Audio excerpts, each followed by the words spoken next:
अगदी आवाज थोडा फक्त आवाज द्या थोडा हॅलो बेस द्या थोडा हॅलो अरे ना छान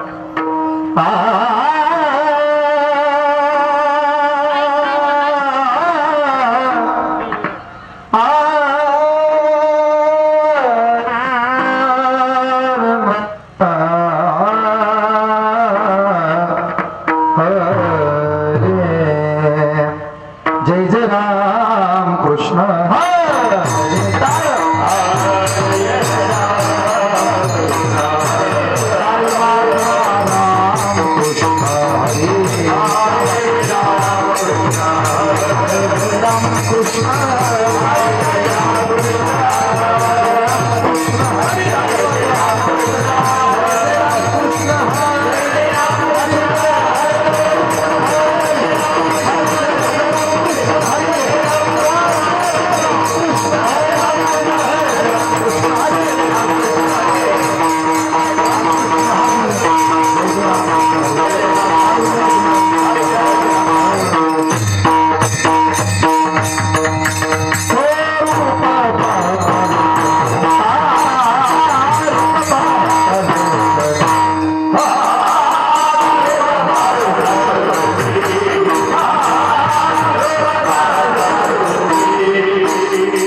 याचा आवाज असा खणतोय, स्पष्ट करा. एकू बंद करा बरं, पूर्ण बंद करा एकू.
माझ्या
आता बसून बसून फक्त बसलेल्याने जय म्हणा. आम्ही अख्खं कीर्तन कणकी सकट उक्त घेतो, फक्त जय तरी म्हणू लागा. माझ्या वडिलांची मिरासी का देवा, माझ्या वडिलांची मिरासी का देवा, तुझी चरण सेवा पांडुरंगा. उपवास पारणे राखिला दारवंठा, केला भोगवटा आम्हाला गी. वंश परंपरा दासमे अंकित, वंश परंपरा दासमी अंकित. तुका मोकलिताला जकोना, उपवास पारणे राखिला दारवंठा, केला भोगवटा आम्हाला गी. पांडुरंगा कृ प्रथम नमन, दुसरे चरण संतांची आ. त्यांच्या कपादाने कथेचा विस्तार श्री बाबाजी सद्गुरुदास तुका. मस्तक हे पायावरी वारकरी संतांच्या. माझ्या वडिलांची मिरासी गा देवा, तुझी चरण सेवा पांडुरंगा. उपवास पारणे राखिला दारवंठा, केला भोगवटा आम्हाला गी.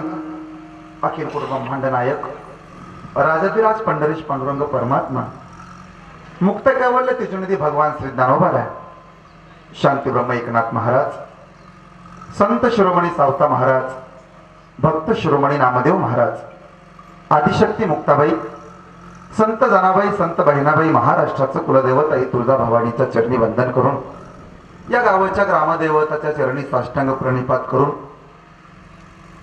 सकल गणगोत मित्र परिवार किंबहुना सर्व संयोजक, आयोजक, नियोजक, प्रयोजक, पाहुणे रावळे गणगोत मित्र परिवार, सर्व सामाजिक, आर्थिक, राजकीय, शैक्षणिक, आध्यात्मिक क्षेत्रातील सर्व उपस्थित मान्यवर, सर्व कीर्तनाला आले ते, आजचा दिवस आले ते, कधीच येत नसतात ते, कीर्तनाला लवकर येतात ते, उशिरा येतात ते, पहिल्या पंक्तीला जेवायला बसतात ते, फुलं टाकून दुसऱ्याची चप्पल घेऊन घरी जातात ते, आजचा दिवस आले ते, कधीच येत नसतात ते. आलेले सर्व चित्रकार, पत्रकार, शिल्पकार, मूर्तिकार, गीतकार, कीर्तनकार, कथाकार, श्रीमद भागवत कथाकार, आचार्य, प्राचार्य, विनोदाचार्य, मृदंगाचार्य, गायनाचार्य, कीर्तनाला आलेले सर्व शिक्षक, अध्यापक, प्राध्यापक, मुख्याध्यापक, कीर्तनाला आलेले सर्व गणगोत मित्र परिवार, सामाजिक, आर्थिक, राजकीय, शैक्षणिक, आध्यात्मिक क्षेत्रातील सर्व उपस्थित मान्यवर, सर्व सरपंच, उपसरपंच, ग्रामपंचायत सदस्य, तलाठी, ग्रामसेवक, डॉक्टर, कंपाऊंडर, वकील, कलेक्टर, इंजिनियर, कीर्तनाला आलेले तुम्ही सर्वजण. आल्यानंतर टाळ्या वाजवतात ते, टाळ्या वाजवत नसतात ते, कधीतरी वाजवत असतात ते, दुसऱ्याला टाळ्या वाजवून देत नसतात ते, येताना बरोबर एकेकाला घेऊन येत असतात ते, येऊ नका असा फुकटचा सल्ला देत असतात ते, मंडपाला आवाज नीट करा असा फुकटचा दम देत असतात ते, आवाज कमी करा असंही बिचाराच्या कानात जाऊन सांगत असतात ते. कीर्तनाला येतात ते, टाळ्या वाजवतात ते, टाळ्या वाजवत नसतात ते, हात बांधून उभा राहिले ते, हात खाली सोडून दिले ते, कीर्तनाला आले ते, कधी येत नसतात ते, इकडं तिकडं पाहतात ते, आपापसामध्ये बडबड करतात ते. सुंदर असं कीर्तन चालू आहे तरी सुद्धा अजून घरातच थांबले ते. सगळ्याच्या पायावरती एकदाच दंडवत, विढाला विढाला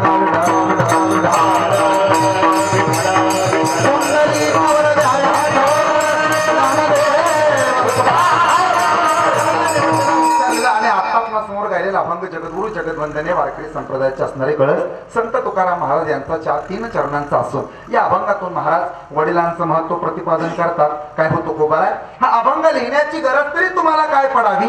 एखादा अभंग तुम्ही लिहिता, तुमचा गाथा तयार झालाय, 4092 अभंग मी वाचले, तुकोबार आहे. तुम्ही म्हणजे कोणी सामान्य नाही.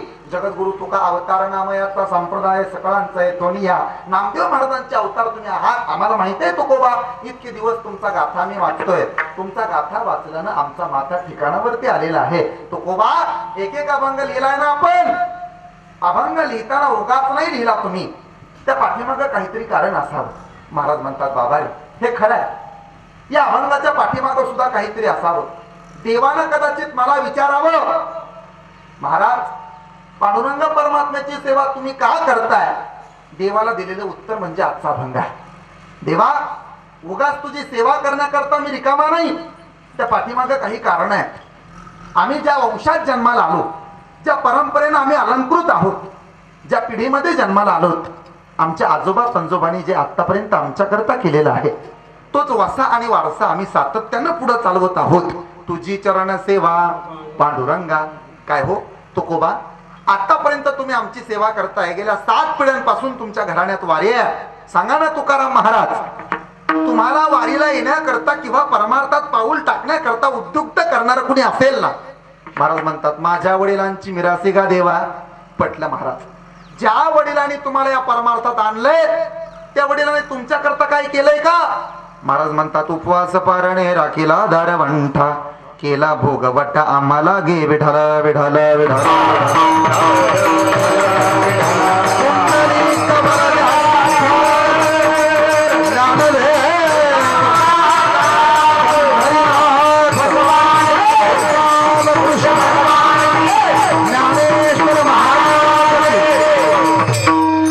ज्या निमित्तानं, ज्या आयोजनानं, ज्या प्रयोजनानं आपण सगळे एकत्र इथं आलेलो आहोत ते निमित्त सगळ्यांना ज्ञात आहे, तरी सुद्धा वक्त्याचं सांगणं हे कर्तव्य आहे.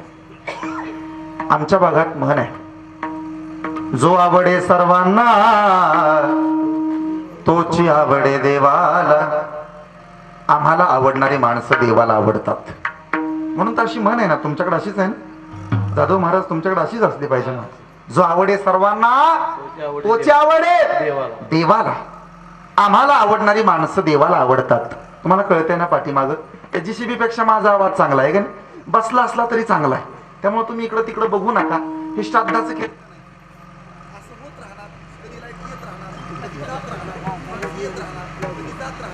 सव्वा 12 वाजता तरी लोक येत राहणार. तुम्ही इकडं तिकडं बघू नका. काय बघायचं ते तुम्ही तरी बाबा तुम्ही मलाच 2 तास आपला 8-9 जरी बोलायचं असलं तरी कीर्तन गोड होणार. हा. आणि बघा लाईट गेलेली लगेच आली, त्यामुळे चिंता करू नका. हा, त्या जनरेटरच्या आवाजाकडे तुम्ही लक्ष देऊ नका. त्याच्यापेक्षा तरी चांगला आवाज माझा आहे याची कल्पना आहे. आणि एवढी सुंदर सुंदर रती महारती इथं असताना मला असं वाटतं की आपल्या कीर्तनातील 1 मिनिट सुद्धा वायाला जाऊ नये. आपल्या कीर्तनातील 1 मिनिट सुद्धा वायाला जाऊ नये याची दक्षता, याची काळजी, याची जाणीव मला आहे. त्यामुळे तुम्ही सुद्धा मला सहकार्य करा. श्री तुकोबारायांचा अभंग म्हणजे आपल्या समोरचं एक आव्हान आहे. आपण सर्वांनी मिळून तो अभंग सोडवायचा. ऐका, जनरेटरच्या वायरा नाही सोडवल्या तरी चालतील, पण अभंगाचे चरण मात्र नाही सोडवले पाहिजे. आपण जर अभंग सोडवला नाही तर तुकोबारा आपल्याला सोडणार नाही, हे ध्यानात ठेवा. कारण तुकोबारायांचा अधिकार म्हणजे काही किरकोळ नाही. तुकाराम तुकाराम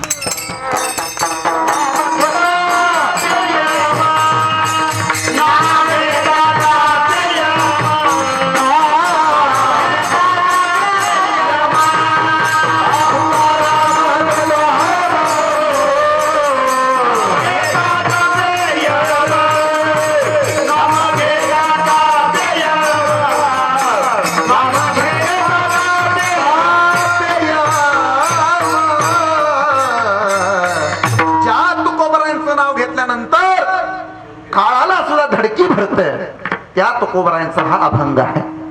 जो आवडे सर्वांना तोची आवडे देवाला. आम्हाला आवडणारी माणसं देवाला आवडतात, शंकाच नाही. आम्हाला आवडणारी माणसं देवाला आवडतात. सांगेन आपल्याला ध्यान देऊन ऐका. आम्हाला आवडणारी माणसं देवाला आवडतात म्हणून तर बापू सारख्यांना देव घेऊन जातो. आम्हाला आवडणारी माणसं देवाला आवडतात, पण गंमत ऐका मायबाप, देवाला आवडणारी माणसं आम्हाला कधी आवडत नाहीत. कारण देवाला आवडणारी माणसं आम्हाला आवडत असती ना तर दुपारच्या 12:30 वाजता मंबाजी बुवानं तुकोबारायांना काठीनं मारलं नसतं मायबाप. आवडत होते तुकोबा देवाला. देवाला आवडणारी माणसं आम्हाला आवडत असती ना तर भल्या पहाटे 108 वेळा एक मनुष्य येऊन आमच्या नाथ बाबांच्या अंगावरती थुंकलं नसता. देवाला आवडणारी माणसं आम्हाला आवडत असती ना तर सांगेन आपल्याला, जनाबाईला सुळावरती देण्याकरता चंद्रभागेच्या पात्रात सुळ एवढा नसता. आवडत होती माझी जना देवाला, आवडत होते नाथ बाबा देवाला, आवडत होते श्री तुकोबा देवाला. देवाला आवडणारी माणसं आम्हाला आवडतात, पण आम्हाला आवडणारी माणसं देवाला आवडतात, पण देवाला आवडणारी माणसं आम्हाला कधीच आवडत नाहीत.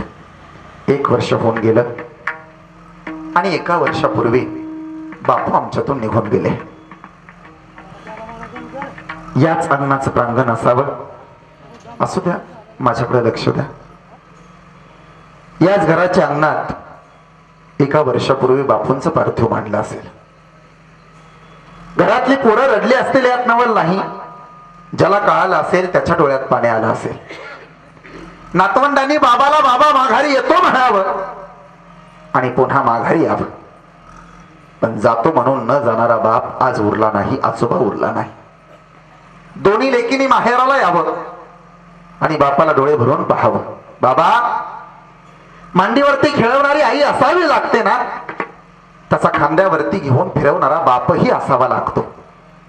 डोंगराच्या पाठीमागे गेलेला सूर्य दुसऱ्या दिवशी दिसू शकतो, पण मातीच्या आड निघून गेलेला बाप परत कुठं दिसत नाही. मुलींना माहेर कायमचं तुटतं की काय, अशी अवस्था निर्माण झाली असेल. सांगेन मी आपल्याला, शेतातून माघारी यावं, रानातून माघारी यावं आणि बापाला डोळे भरून पाहावं. आमच्या वडिलांच्या गावात माळ आहे हे अभिमानानं जगाला सांगावं.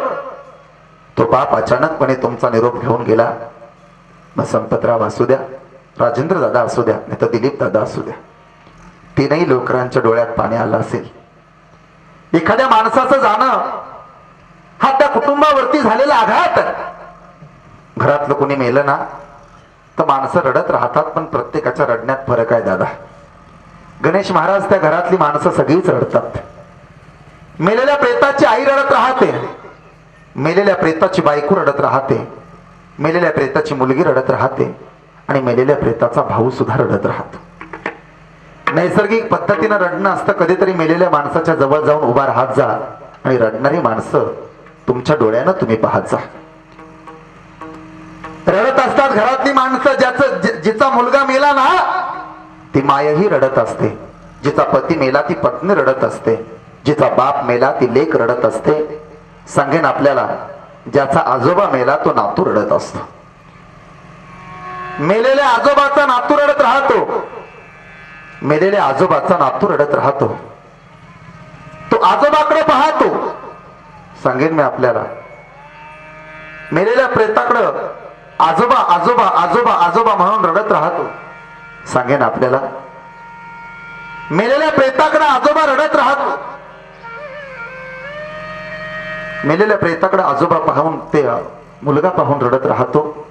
आणि सांगेन आपल्याला, बाबा मेलेल्या प्रेताला हाका मारत राहतो. मेलेल्या प्रेताची आई रडत राहते. हात आपटत नाही, पाय आपटत नाही, डोकं बडवत नाही, पण पोट मात्र बडवत राहते. सोन्या, या पोटात सांभाळलं होतं तुला. मेलेल्या प्रेताकडे आई रडत राहते, यात नवल नाही. मेलेल्या प्रेताची बायको रडत राहते, पोट बडवत नाही, पाय आपटत नाही. सांगेन आपल्याला, मेलेल्या प्रेताची पत्नी रडत राहते, ती कपाळ बडवत रडत राहते. मालक, तुमच्या नावाचं कुंकू लावत होत, अचानकपणे तुम्ही निघून जाताय. आता कोणाच्या नावाचं कुंकू लावावं? मेलेल्या प्रेताचा भाऊ रडत राहतो, हात आपटत नाही, पाय आपटत नाही, डोकं बडवत नाही, पण मेलेल्या प्रेताजवळ येऊन उभा राहतो. 1 रुपयाचं नाणं कपाळाला चिकटवलेलं असतं, कापसाचा गोळा नाकात घातलेला असतो, तुळशीचा पाला तोंडात घातलेला असतो. शेवटची आंघोळ घालायचा दिवस असतो. मेलेल्या प्रेताचा हात हातात घेतो दादा, आणि त्या दादाला म्हणत राहतो, दादा, या बाहुतला बाहुबळ निघून गेले रे. आता कोणाला दादा म्हणावं? म्हातारा झालेला भाऊ मेलेल्या प्रेताकडे बघत राहील आणि ढसाढसा रडत राहील. मेलेल्या प्रेताची लेक येते. लेक हात आपटत नाही, लेक पाया आपटत नाही, लेक पोट बडवत नाही. लेक मेलेल्या प्रेताच्या जवळ जाते. कपाळाला 1 रुपयाचं नाणं चिकटवलेलं आहे मेलेल्या प्रेताच्या.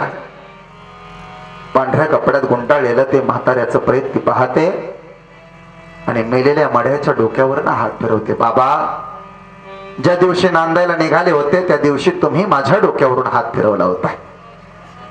आज बाबा तुम्ही कायमचा नांदायला निघालात, आज मला तुमच्या डोक्यावरून हात फिरवावा लागतो. माणसाचं जाणं हे माणसाला कधी चुकत नाही. वाक्य ध्यानात ठेवा, ज्याचा ज्याचा जन्म झाला त्या देहाला एक दिवस जावं लागतं. महाराज, कोण गेलं का हो? महाराज म्हणतात, अरे या देहाचं नावच जाणार. देह जाईल, देह जाईल, देह जाईल, देह जाईल, देह जाईल,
कंटाळा येणार नाही.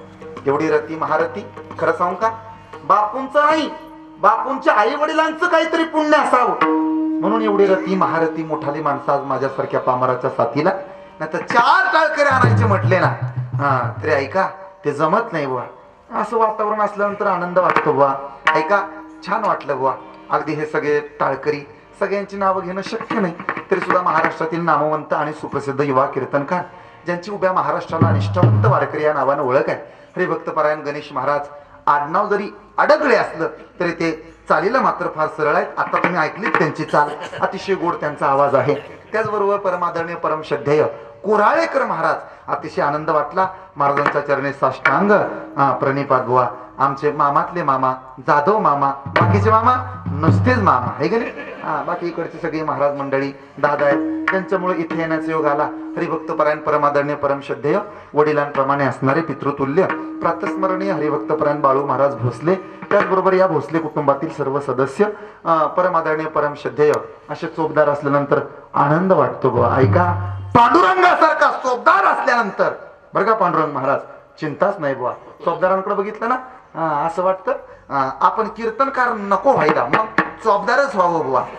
ऐका पण चोपदार तुमच्यासारखं आम्हाला होता येणार नाही. आम्ही मेलो ना तरी तुमच्यासारखं होणार नाही बुवा. वा काय देखणं रूप आहे तुमच्याकडं. तुमच्याकडे बघावं आणि बघतच बसावं असं वाटतं. तुमचा फोटो काढावा आणि रेडिओला द्यावा बुवा. आपलं टीव्हीला द्यावा, ऐक नाही, रेडिओला दिसत नसतो. ऐका परमादरणीय परमश्रद्धेय हरिभक्तपरायण पांडुरंग महाराज साळवे या ठिकाणी उपस्थित आहेत.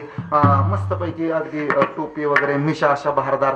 काल माझं एका गावात कीर्तन होतं आणि रात्री माझं एका गावात कीर्तन होतं, तिथंही चोपदार होता. चोपदार 65 वर्षाचा होता, पण चोपदाराला मिशाच नव्हत्या. आम्ही चोपदाराला म्हणलं चोपदार मिशा ठेवायला पाहिजे. चोपदारानं उत्तर दिलं महाराज ठेवायचा विषय झाला नाही. मी म्हटलं का उगावल्याच नाहीत, तो भाग निराळा बुवा. अशी सगळी मोठाली माणसं साथीला. आदरणीय नारदासारखे विनकरी बाबा. नारदात तुमच्यात फक्त फरक एवढाच आहे, नारदाला दाढी नव्हती, तुम्हाला दाढी आहे, ती पण पांढरी झालेली आहे, एवढाच फरक आहे. महाराष्ट्रातील नामवंत आणि सुप्रसिद्ध मृदंगाचार्य हरिभक्तपरायण परमादरणीय परमश्रद्धेय ऋतिक महाराज पवार. हल्ली पवार या नावाची कीर्तनात घ्यायची सुद्धा भीती वाटते बुवा, आहे का नाही. तुमच्या लक्षात आले ऐका, कुणाचंच नाव न घेता कीर्तनाला प्रारंभ करायचा होता, पण तरी सुद्धा माझ्या बरोबर आलेले हरिभक्तपरायण परमादरणीय परमश्रद्धेय रमेशजी महाराज. त्यांचं आडनाव लांडगे पण स्वभाव मात्र अतिशय गोड आहे. लांडग्यासारखा स्वभाव अजिबात नाही.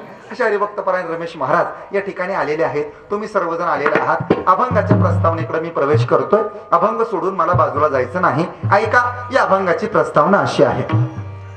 देवानं हा नरदेह देताना काही गोष्टी विचारपूर्वक आपल्याला दिल्या आहेत. नुसता नरदेह दिला यात नवल नाही, काही माणसाकडं बाकीच्या देहांपेक्षा गुण सुद्धा जास्त दिलेले आहेत. देवानं आपल्याला प्रामुख्याने 3 गोष्टी दिल्या. त्यामध्ये पहिली गोष्ट आहे देवानं आपल्याला देह दिला. देवानं दुसरी गोष्ट दिली, देवानं आपल्याला इंद्रिय दिली. आणि देवानं तिसरी गोष्ट दिली, देवानं आपल्याला जीव दिला. किती गोष्टी झाल्या?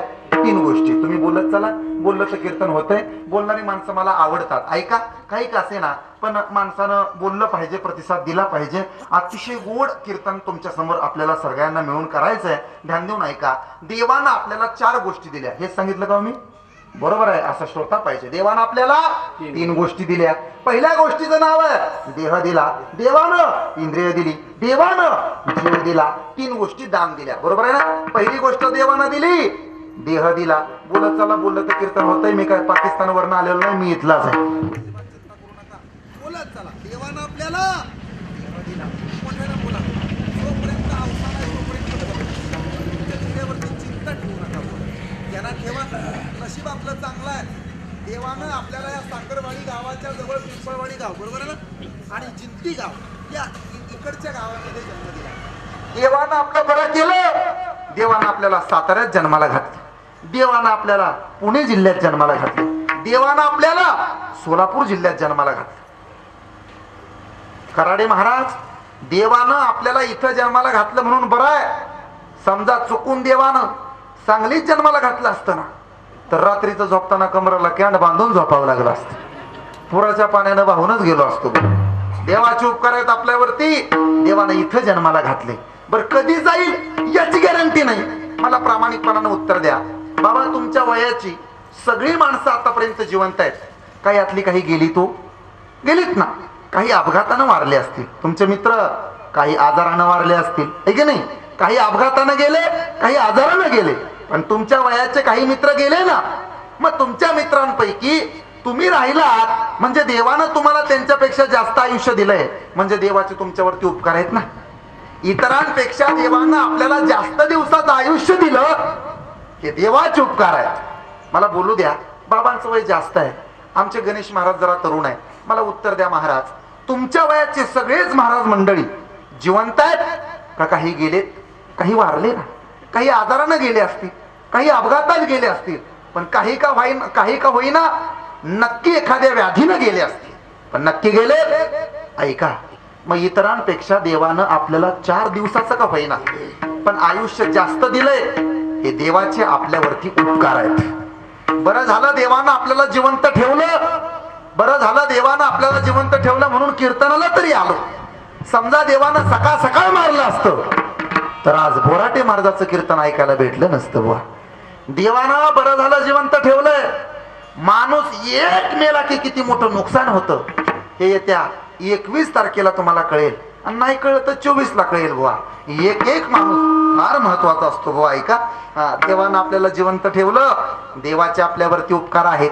म्हणून आता देवानं इतरांपेक्षा दिलेलं जास्तीचं आयुष्य हे आपल्यासाठी वापरायचं नाही. देवानं आपल्याला दिलेलं इतरांपेक्षा जास्तीचं आयुष्य आता देवाला समर्पण करून टाकायचं. इथून पुढच्या आयुष्याचं सरपण न होऊ देता, इथून पुढच्या आयुष्याचं सरपण होऊ न देता हरीला समर्पण केलं पाहिजे. जगद्गुरु तुकोबाराय नाटाचे एका प्रमाणात सांगतात ना, बरवे झाले आजी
म्हणत नका जाऊ, पण किमान एवढं तरी म्हणत चला, ना ना ना ना ना ना ना ना एवढं तरी म्हणत चला.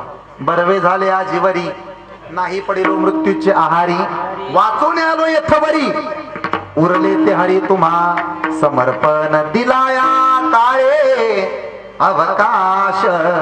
देवानं पहिली गोष्ट दिली, त्या गोष्टीचं नाव आहे देह दिला. बरोबर आहे ना? देवानं आपल्याला नरदेह दिलाय, तोही किती चांगला दिलाय. हात हाताच्या जागेला पहिला मुद्दा आहे, मुद्दे ध्यानात ठेवत चला. अभंगाच्या प्रस्तावनेत आहोत. देवानं नरदेह दिला, हात हाताच्या जागेला. ऐका, किती गोड नरदेह दिला, पाय पायाच्या जागेला.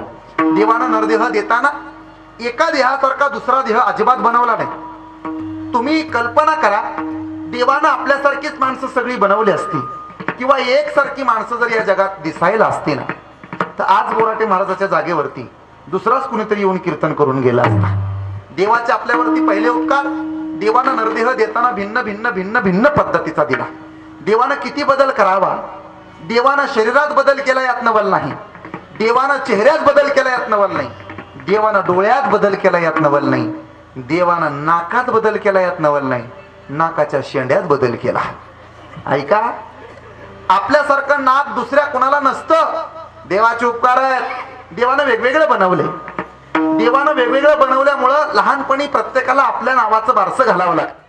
तुमच्याकडे घालतात ना, बारसं घालतात ना तुमच्याकडे.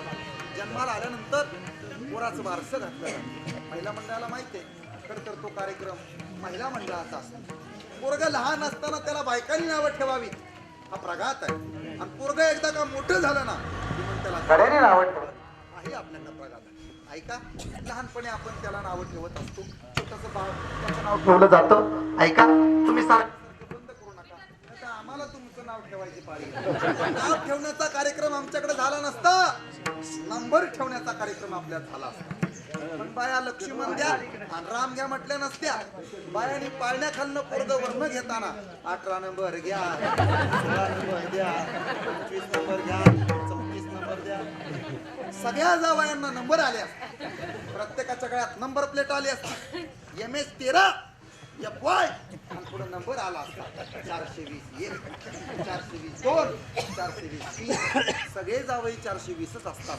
त्यामुळे ऐका, सगळ्या जावयांच्या नंबर प्लेटवरती एकसारखा नंबर आला असता बुवा. देवाचे आपल्यावरती पहिले उपकार. देवानं हा देह दिला. देहाचं वैशिष्ट्य काय आहे? या देहाला फक्त हसता येतं, या देहाला फक्त बोलता येतं, याच देहामध्ये ज्ञान आहे आणि याच देहानं भजन करता येतं. देवे दिला देहा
पहिले देवाचे उपकार.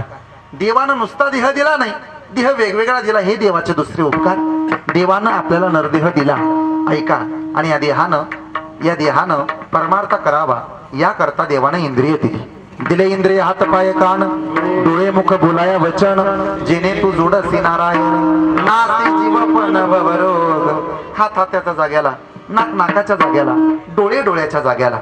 देवानं नाक देताना डोळ्यांच्या खाली आणि तोंडाच्या वर नाक दिले. चुकून जर एखाद्या माणसाला देवानं नाक सपाट भागावरती पाठीवर दिलं असतं ना, तर त्याची जेवायला बसल्यानंतर फार फार फार पंचायत झाली असते. निम्म्या पदार्थाची चव कोण सांगतं? तोंड सांगतं का नाक सांगतं? नाक सांगतं. समजा देवानं नाक इकडं सपाट भागावर दिलं असतं ना, मग जेवायला बसल्यावर घास मोडावा लागला असता. असा आधी डोळ्याने पाहावा लागला असता. मग असा हात पाठीमागे न्यावा लागला असता, नाकाला वाज द्यावा लागला असता, आणि हात वळवून पुढे आणावा लागला असता, आणि मग खावं लागलं असतं. देवाचे उपकार. देवानं नाक दिलंय ना, ते सरळ दिलंय. समजा एखाद्या माणसाचं नाक समजा उलटच दिलं असतं विनेकरी बाबा, तर केवढी मोठी पंचायत झाली असते. मग आमिर खानला पाणी अडवान पाणी जिरवा महाराष्ट्रात राबवावं लागलं नसतं. नाक उलटी असती ना, पावसाचं पाणी डायरेक्ट नाकात साठून राहिलं असतं. मग तशा मोठ्या नाकाचा फायदा प्रत्येकाला झाला असता. ज्याचं नाक मोठं त्याला मागणी जास्त. ऐका, मग पोरग पोरगी पाहायला गेल्यानंतर पोरगी गोरी आहे का त्यानं बघितली नसती, तिचं नाक मोठं आहे का पाहिलं असतं. किमान आपल्या आंघोळी पुरतं तरी पाणी आणि कीर्तनात त्या पुरतं तरी पाणी नाकात बसा. देवाचे उपकार आहे. दिले इंद्रिय हात पाय कान डोळे मुख बोलाया वचन, जेणे तू जोडसी नारायण नासे जीव पण भवरोग. देवानं नरदेह दिला, इंद्रिय दिली, आणि तिसरी गोष्ट महत्वाची दिली देवानं.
देवानं इंद्रिय दिली, देवानं तिसरी गोष्ट महत्वाची जीव दिला.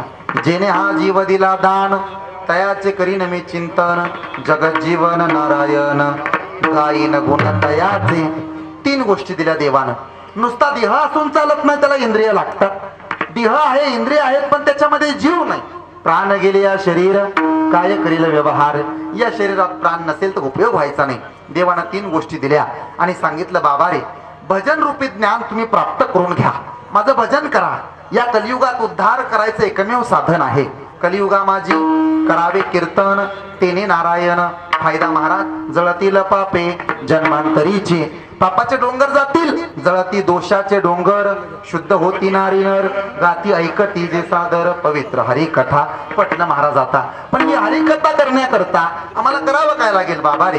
तुम्हाला सेवा करावी लागेल. ज्ञान कमवण्याकरता काय करावं लागेल? सेवा करावी लागेल. सुखाची प्राप्ती करण्याकरता काय करावं लागेल? सेवा करावी लागेल. आणि आत्मोद्धार करण्याकरता काय करावं लागेल? सेवा करावी लागेल. बाबा पटला आम्हाला. आता इथून पुढे आम्ही सेवा करू. पण नेमकी सेवा कशी करावी कळत नाही ना. सेवेला अजून काय प्राप्त होतं? माझी माऊली सांगते, ज्ञानेश्वरी लिहिताना माझी माऊली सरळ सांगते, जेत ज्ञानाचा कुरुठा, तेत सेवा हा दारवंठा. तो स्वाधीन करी सुबटा, ओळगोने तुका मने करा सेवा. आले जीवावरी, आले जीवावरी तरी, आले जीवावरी तरी.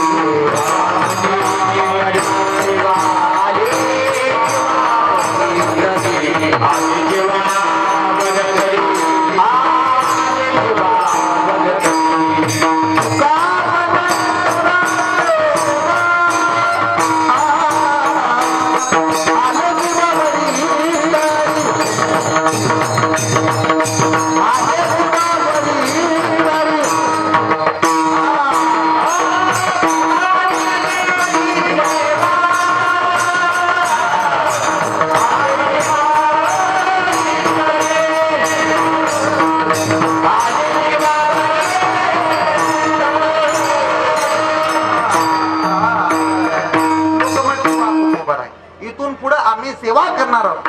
पण आम्ही सेवा देवाची केली तर तुमच्या बाबतीतला तुमचा निर्णय. महाराज म्हणतात, बाबा रे, जी लोक देवाची सेवा करतात त्यांची सेवा आम्ही करतो. आम्ही देवाकडे इच्छा करतो.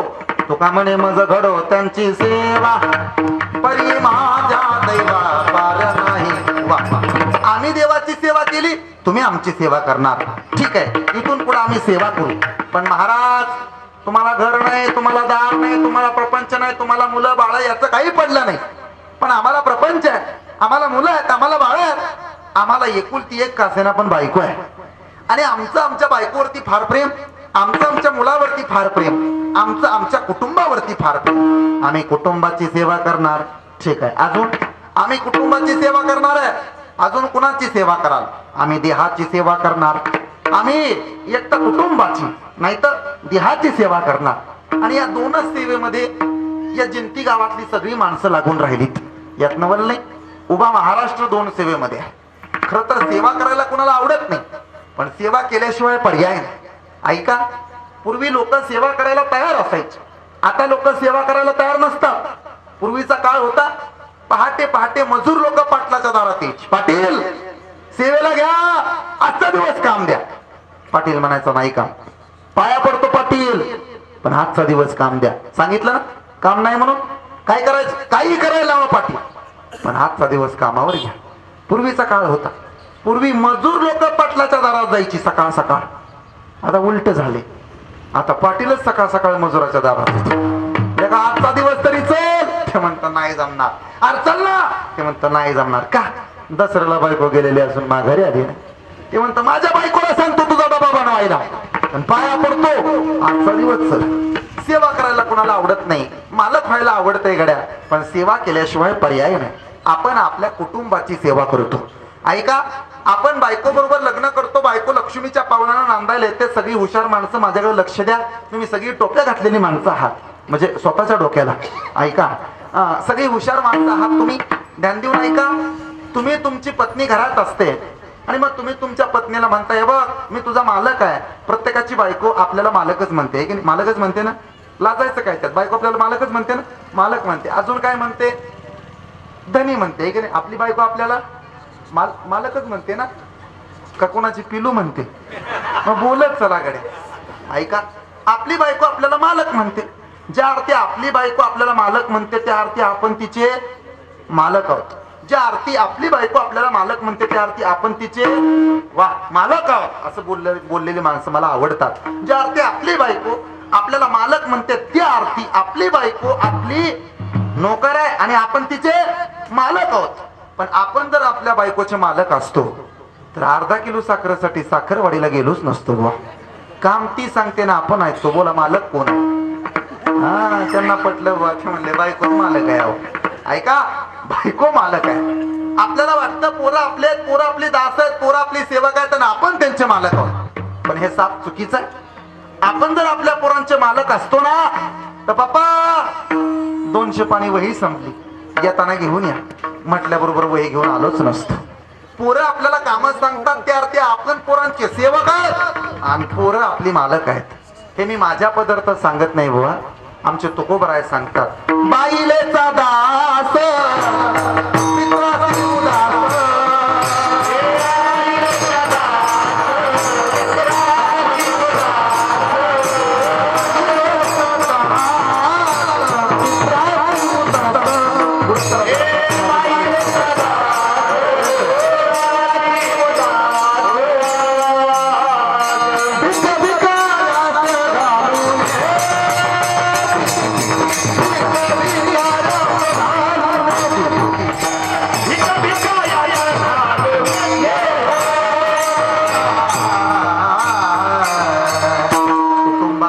आपण होतो.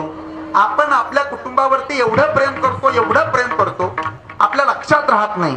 ज्या कुटुंबावरती आपण प्रेम करतो ना ते कुटुंब आपल्यावर कधी प्रेम करत नाही. हे सिद्ध करून दाखवतो. तुम्ही जर तुमच्या हाताने बंगला बांधला असेल, फार मोठा बंगला असेल तुमचा, असू द्या, बंगला मोठा असायला पाहिजे तुमचा. आम्ही तर असं म्हणतो 5 मजली काय, प्रत्येकाचा 10-10 मजली बंगला पाहिजे. कुटुंबाची सेवा करताय तुम्ही, फार मोठा बंगला बांधलाय तुम्ही दादा. घर बांधताना तुम्ही अपार कष्ट केलेत. आठवा जरा, तुम्ही गवंड्याच्या पाया पडला, सेंट्रिंग वाल्याच्या पाया पडला, सांगेन आपल्याला दुकानदाराच्या पाया पडलात, भेटल त्याच्या पाया पडलाय. 4 पैसे उधार तुम्ही घेतलेत, कर्ज काढले आणि आता ज्या घरात राहत आहेत ते घर तुम्ही बांधलंय. पण खरं सांगू, व्याजानं काढून तुम्ही पैसे काढून तुम्ही घर बांधलंय. पण आपण बांधलेल्या घरात, माझ्याकडे लक्ष द्या, आपण बांधलेल्या घरात आपल्याला जास्त दिवस राहता येत नाही.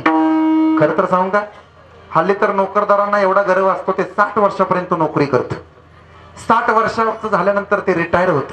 माणसानं उत्तम शेती करावी, नोकरीच्या मागे पळू नये. त्यांचा इन्कम काहीच नाही, केला ना त्यांचं सुख त्यांना भोगायला येत नाही. 60 वर्षापर्यंत ते कष्ट करतं, 61व्या वर्षी घर बांधतं, 62व्या वर्षी घराची वास्तुशांती करतं, वास्तुशांतीला आपलंच कीर्तन ठेवतं आणि 63व्या वर्ष झालं की हृदय विकाराच्या झटक्यानं मरून जातं. वर्ष श्राद्धाला पण बोराटे महाराजाचंच कीर्तन ठेवतं. एवढा आटापिटा करून 2च वर्ष त्या घरात राहत. सांगेन आपल्याला, मरणारा मेला तर मरू द्या, पण जास्त दिवस जर त्या घरामध्ये तुम्ही राहिलात ना, तुम्ही बांधलेल्या तुमच्या घरात तुम्ही जर जास्त दिवस राहिलात ना, आता कीर्तन नीट ऐका, आपण बांधलेल्या घरात दादा आपण जास्त दिवस राहायचं नसतं रे. कारण आपण बांधलेल्या घरात आपण जर जास्त दिवस राहत असू ना तर आपल्या घरातली माणसं आपल्याला कंटाळतात. आपण जर आपल्याच घरात जास्त दिवस राहत असू ना तर घर आपण बांधले रे, पण आपल्या घरातली माणसं देवाकडे रोज नवस बोलत राहतात. जगण्याचा नाही, देवाकडे नवस बोलतात आपल्या मरण्याचा. पोरांनी बोलू द्या नवस देवाकडे, देवा म्हाताऱ्याला घेऊन जा, ठीक आहे ना, बिघडतंय कुठं. नातवंडांनी बोलू द्या आजोबाला घेऊन जा, बिघडतंय कुठं. पण लक्ष्मीच्या पावलानं आपल्या घरात नांदायला आली. आपला हात हातात तिने घेतला आणि उभा प्रपंच गोकुळासारखा तिने उभा करू लागितला. ज्या बायकोसाठी दिवस रात्र तुम्ही कष्ट केलेत ना, तुमची बायको एक दिवस देवाकडे नवस बोलत राहील गड्या. तुमच्या जगण्याचा नाही तुमच्या मरण्याचा नवस असेल. बाईला म्हणे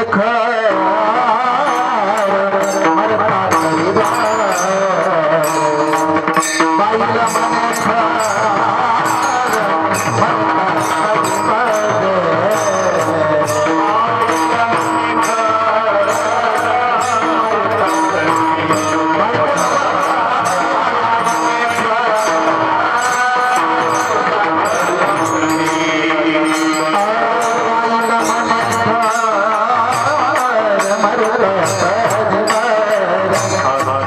आपली बाई देवाकडे नवस म्हणत राहते. काय पुढे हळूहळू आपली बाई देवाकडे नवस म्हणत राहते. देवा या म्हाताऱ्या बरोबर प्रपंच केला. या म्हाताऱ्या बरोबर 80 वर्षाचं फेरड झालंय. उचल म्हाताऱ्याला उचलून ने. पोरं नवस बोलतील यात नवल नाही. पोरं तर आपली नसतात परिचित असतात गड्या. मी तर असं सांगेन तुम्हाला बाप कहता है बेटा मेरा है बेटा कहता है बाप मेरा है सिर्फ पैसों का धागा है तुझे अपने वतन को जाना है. भाई कहता है बहन मेरी है बहन कहती है भाई मेरा है सिर्फ राखी का धागा है तुझे अपने वतन को जाना है. जो बरी ताले चांगला धंदा तो बरी बहीण म्हणे दादा दादा दादा बहीण म्हणे दादा. भावाचं चांगलं आहे तोपर्यंत बहीण दादाच्या घरी 2-2दा येते. आणि दादाचं दिवाळा निघू द्या बहिणीला तिच्या प्रपंचातून वेळ भेटायचा नाही. नवस घरातली माणसं बोलतेली यात नवल नाही. आपली बायको सुद्धा आपल्या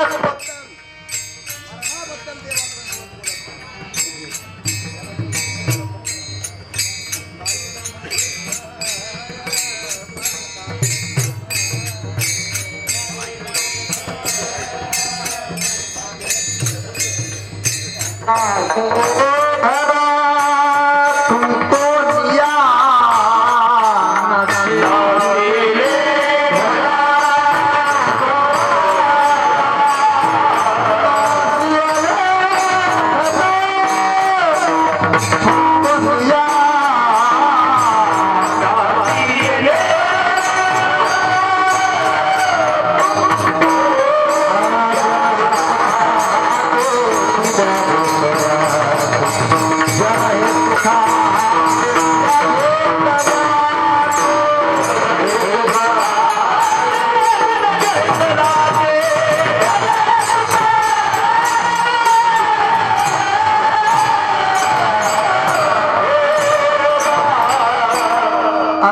अंतकाळीचे नाही कोणी. ज्या माणसांवरती आपण प्रेम करतोय त्यांची सेवा करतोय ना तीच माणसं एक दिवस आपल्याला निघून जाळतात. खरं सांगू दादा माझं तर असं मत आहे आपण एकदा मरून बघायला पाहिजे. तुम्ही तर सगळे माझ्या पुढे बसलात ना. तुम्ही आज एक प्रयोग करा. तुम्ही आजच मारा म्हणजे माफी मागू. आज मरण्यापेक्षा दुपारी मारा. 1-1:30 वाजता मरा. तुम्ही मरून बघा. तुम्ही आपल्याच घरातली माणसं आपली नसतात हे कळेल तुम्हाला. कोणीतरी आपल्याच घरातलं असतं ते पप्याला हाक मारतं. पप्या इकडे रे. का म्हातारा मेले. मग 5 वाजतील त्याला जाळायला. कांदा पोहे करून ठेवलेत. खाऊन घे. रडायला अवसान येईल जरा. कळते ना. ते आपल्याच घरातली माणसं असतात. कोणीतरी फोन करत हॅलो किती वाजता उचलायचंय रे. ते म्हणतात 2 वाजतील. आंघोळीला बाहेर काढलं की मला मिस कॉल हा आलोच बघ. आपलंच कोणीतरी असतं. कोणीतरी आपलंच असतं की जे म्हणतं अहो ऐकलत का इकडे या. म्हाताऱ्याच्या पोटात अंगठी आहे. मग बनी येते आणि मोठ्याला डोळे करून बघते. अंगठी काढायला यायची नाही. बनी नाही त्या तोपर्यंत अंगठी काढून घ्या. हे आपलंच गिराईक कोणीतरी असतं बुवा. आंघोळ घालणारे आपलेच असतात. उचलून नेणारे आपलेच असतात. विसावा देणारे आपलेच असतात. सांगू पेटवणारे आपलेच असतात. आपल्या नावानं बोंबलणारे सुद्धा आपलेच असतात. सांगेन मी आपल्याला, आणि 10व्याच्या दिवशी टचून जेवणारे सुद्धा आपलेच असतात. जन हे सुखाचे दिल्या घेतल्या. पटलं महाराज. इथून पुढे आता आम्ही देशाची सेवा करू महाराज, या समाजाची सेवा करू. नाही जमलं तर आई बापाची करू, आणि नाही जमलं तर देवाची करू. पटलं महाराज. मी तर असं म्हणेन दादा, एकमेकांच्या करता तुम्ही जगत चला, समाजाची सेवा करत चला. बोलू द्या मला. माझ्या समोर तुम्ही बसलात, आज या भोसले परिवाराच्या दारात आपण आहोत. आज एक आपण पण केला पाहिजे. गणेश महाराज, आज आपण एक पण करूया. आपण मेल्यानंतर कमीत कमी 20 वर्ष जगायचं.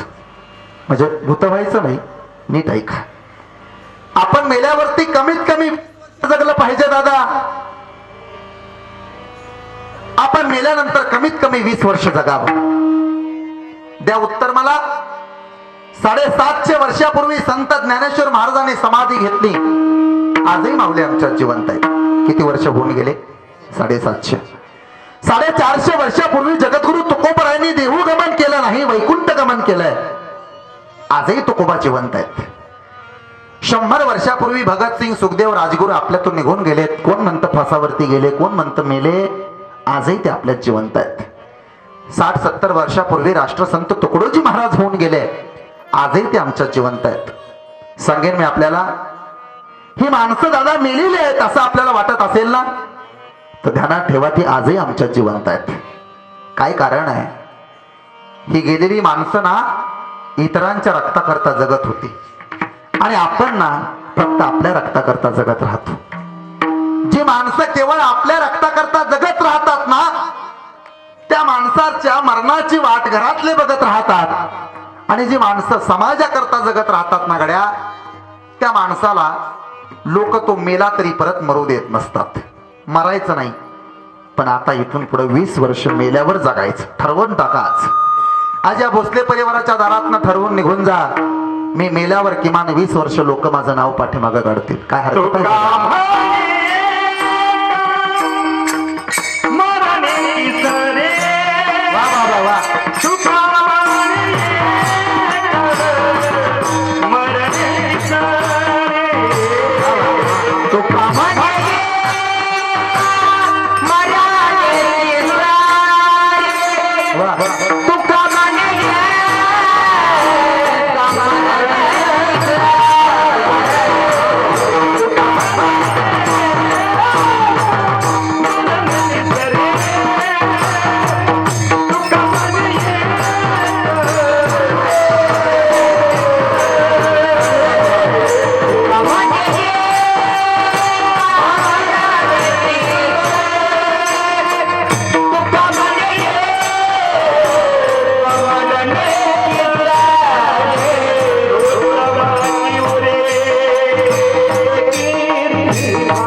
इकडे बसू द्या, भरपूर जागा आहे. तुम्ही उन्हात बसू नका, अजून बराच वेळ कीर्तन आहे. तुम्ही इकडे या, भरपूर जागा आहे. इकडे जागा केलेली आहे, झाडाखाली इथं बसा. तिकडचा पडदा सोडा, महिला मंडळ थोड्या पुढे या. विठाला विठाला विठाला विठाला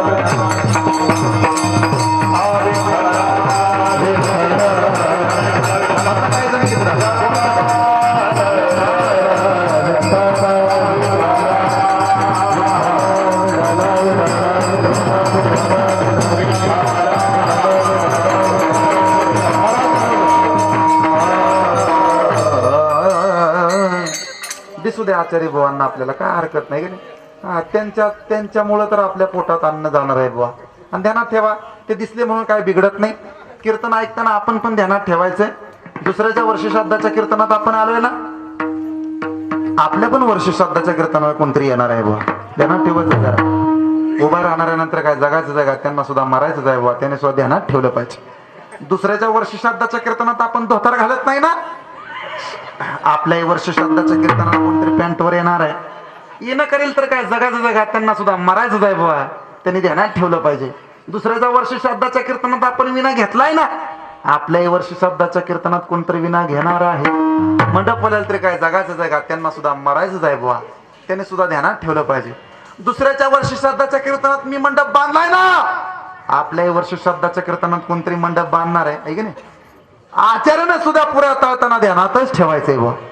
दुसऱ्याच्या वर्ष श्राद्धाच्या कीर्तनात मी पुऱ्या तळतोय ना, आपल्याही वर्ष श्राद्धाच्या कीर्तनाला कोणीतरी पुऱ्या तळणार आहे. आजा मेला पंजा मेला बापा मसना गेला, देखत देखत नातू पंतू, 1 वर्ष नाही 2 वर्ष नाही 20 वर्ष जगायचं. आलो ना जागेवरती, नीट ऐका. आपण मेल्यावरती किमान 20 वर्ष जगा, म्हणजे इतरांकरता जगा, समाजाकरता जगलं पाहिजे, समाजाची सेवा केली पाहिजे. ऐका ध्यान देऊन. संध्याकाळच्या वेळेला पाटलाच्या दारात गावातला एक गरीब माणूस जाऊन उभा राहतो. समाजाची सेवा कशी करावी ऐका.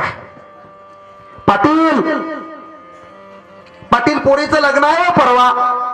बर मग परवा लग्न काढलंय पोरीचं. पाटील 10,000 रुपये पाहिजे तो. 12 वर्ष तुमच्या रणात कामाला आहे पाटील. पाटील एक रुपया सुद्धा उरला नाही बघा पाटील. पाटील पाटील तुम्ही 10,000 रुपये द्या पाटील. पाटील तुमचे 10,000 रुपये परत करीन. देवाच्या अगोदर तुमचं नाव घेईन पाटील, आणि मरायच्या अगोदर तुमच्या पाया पडून जाईन पाटील. उपकार होतील पाटील. पाटील तुमच्याकडचा पैसा भरपूर आहे पाटील. पाटील कपडे झाडले ना तुम्ही तरी 10,000 रुपये पडतील पाटील. पाटील पाया पडतो. गरीबाला दान दिलेलं चांगलं असतं पाटील. पाटील 10,000 रुपये द्यावो, लेकीचं लग्न आहे. पाटील म्हणतो काय रे किती हजार पाहिजेत? 10,000 पाहिजेत. अरे 12 वर्ष आमच्यात काम केलंय लेका, तुला 10,000 काय 15,000 देतो. हे बघ 15,000 घेऊन जा. तुझी लेक काय माझी लेक काय, वापस माघारी पैसे आणून देऊ नकोस. हे रक्त भारतातलं असेल, हे रक्त पाटलाचं भारतातलं असेल गड्या. हे रक्त इतरांकरता जगणारं रक्त असेल. अशा रक्ताला लोक मेलं तरी जिवंत ठेवतील. पण संध्याकाळच्या वेळेला एखादा माणूस दारात उभा आहे. पाटील लेकीचं लग्न काढलंय पाटील. पाटील गरीब आहे हो पाटील. पाटील सगळ्यांच्या पाया पडलो पाटील. 10,000 रुपये कोणी देईना पाटील. 12 वर्ष काम केलंय पाटील तुमच्यात. तुमच्याकडे पैसा भरपूर आहे पाटील. कपडे झाडले तरी 10,000 रुपये पडतील. पाटील 10,000 रुपये द्या ना, मरायच्या आधी तुमच्या पाया पडन अंगेच जाईन पाटील. पाटील 10,000 रुपये द्या, पाया पडतो. पैसे नाही तो माझ्याकडं. काय रे 12 वर्ष आमच्या रणात कामाला येतोस, आम्हाला माहित आहे. रस्त्याच्या कडेची 1 एकर जमीन कोणाच्या नावावर आहे रे? माझ्याच नावावर आहे पाटील. मग कशाला ठेवली रे? माझ्या नावावर कर आणि 20,000 रुपये घेऊन जा. हे रक्त भारतातलं नसेल दादा. हे रक्त इतरांच्या रक्ताकरता जगत नाही. हे रक्त इतरांच्या रक्ताची सेवा करत नाही. हे रक्त समाजाची सेवा करत नाही. परिणाम त्याच्याच घरातली लोक त्याच्या मरणाची वाट पाहतील गड्या. आणि जे रक्त इतरांकरता जगतंय ना, त्या रक्ताला लोक मेलं तरी उरवून ठेवतील. तुकोबा आता इथून पुढे आम्ही समाजाची सेवा करू. पटलं महाराज. पण महाराज या समाजाची सेवा कलियुगात करणं शक्य नाही का? समाज कोण्या जातीचा हे आम्हाला कळत नाही. ऐका, समाजाची सेवा करणं म्हणजे फार अवघड आहे. जन हे सुखाचे दिल्या घेतल्याचे अंतकारीचे नाही कोणी. एखाद्याची सेवा करायला गेलो तर त्याला वाटतं आमच्यावरती उपकार करतो का काय. सेवा करणं फार कठीण झालंय. कोणाची सेवा करू? महाराज तुम्ही तुमचा अनुभव सांगता का? महाराज म्हणाले बाबा रे मी माझा अनुभव सांगतो. ऐका, पांडुरंग परमात्म्याची सेवा करणं हे आमच्या वाड वडिलांच्या घराण्यामध्ये आहे. आमची वतनदारी आहे, आमची परंपरा आहे, आमची ही मिरास आहे. अभंगाचं पहिलं चरण. माझ्या वडिलांची मिरासी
चरण सेवा पांडुरंगा. देवा, आमची परंपरा आहे, आमची वतनदारी आहे, वडिलांचा हा आमचा वारसा आहे. आम्ही देवा तुझी चरण सेवा करणार आहोत. वेळ संध्याकाळची होती. सूर्य अस्ताला निघालेला होता आणि एका शरयू नदीच्या किनाऱ्यावरती असणाऱ्या तांबड्या रंगाच्या खडकावरती अंगद बसलेला होता. अंगदाच्या जवळ हनुमंतराय आलेले आहेत आणि अंगदाला विचारते झालेले आहेत. अंगदा, दिवस मावळतीला झुकलाय, मंद मंद प्रकाश होत चाललाय, काही वेळात सूर्य बुडणार आहे, चंद्र उगवेल. काय रे अंगदा, कशा करता इथं बसलास? आणि अंगदा, चेहऱ्यावरती नाराजी का तुझ्या? मला माहित आहे अंगदा, वडिलांना मारलं याचं दुःख आहे का? नाही.